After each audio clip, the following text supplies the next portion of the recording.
Dag 36. 4 evangelier som är olika. Jag minns när Olof Palme blev skjuten. Han var Sveriges statsminister och sköts på öppen gata i korsningen mellan Sveavägen och Tunnelgatan i centrala Stockholm. Det var fredagen den 28 februari 1986. Och jag kan fortfarande minnas chocken som drabbade hela Sverige. Jag brukar tänka att den 28 februari 1986 är som ett gångjärn i vår moderna historia. Innan mordet var vårt land som en interiör av Astrid Lindgrens berättelse, som Bullerbyn och Katthult. Efter mordet blev vi en del av Europa och världen. Palmemordet är en av världens största brottsutredningar och den i särklass dyraste i Sverige. 1996, alltså för mer än 20 år sedan, hade utredningen redan kostat 500 miljarder kronor.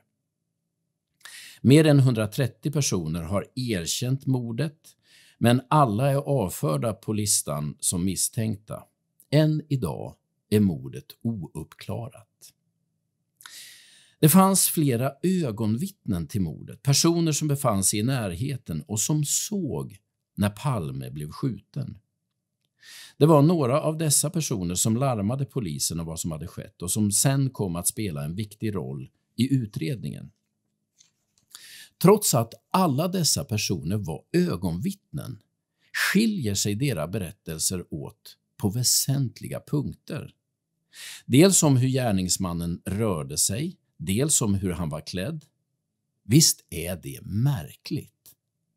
Alla såg de samma sak, ändå ger de vittnesmål som skiljer sig åt. Så fungerar vi människor. Vi tolkar det vi ser på olika sätt och vi lägger märke till olika detaljer. Att vittnesmål skiljer sig åt betyder inte att de saknar trovärdighet. Tvärtom.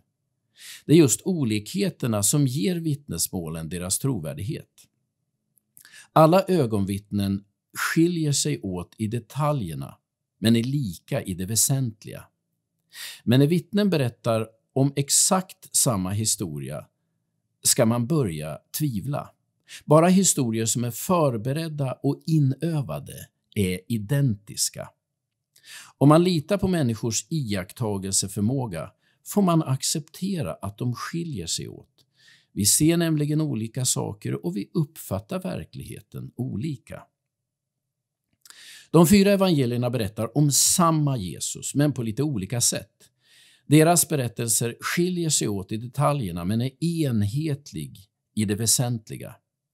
Jag har aldrig tolkat dessa skillnader som problem utan snarare som bevis på evangeliernas trovärdighet. Om vi hade haft 4 evangelier som hade varit överens i alla detaljer, då hade det varit värre.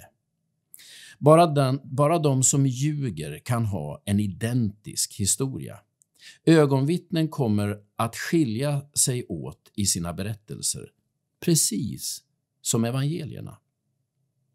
Att vi har 2 olika födelseberättelser, 2 alternativ av bergspredikan och olika skildringar av uppståndelsen, allt sånt bidrar till evangeliernas trovärdighet, inte tvärtom.